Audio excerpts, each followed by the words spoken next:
Continuano anche oggi i preparativi per la sistemazione e la pulizia delle strade nella nostra città in vista dell'avvenuta del Presidente della Repubblica Mattarella.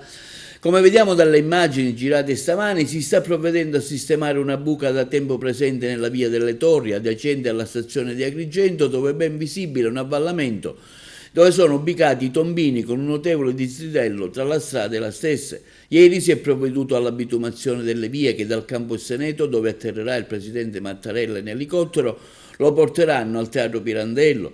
Sistemati anche dei vasi di fiori per abbellire il percorso. Sono tutti lavori finanziati dalla Regione Siciliana, un intervento lampo che la Regione per la messa in sicurezza ha messo in opera. I lavori di manutenzione urgente saranno completati entro stasera. Sono stati finanziati dal governo Schifani con 510.000 euro di fondi regionali.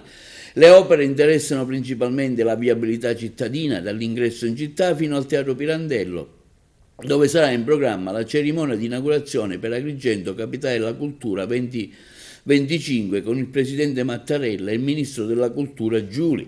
Stiamo impiegando tutte le nostre forze, ha affermato il Presidente della Regione Schifani, che già oggi pomeriggio sarà ad Agrigento affinché la città sia accogliente e sicura in vista degli eventi di domani e per tutto l'anno che ci attende.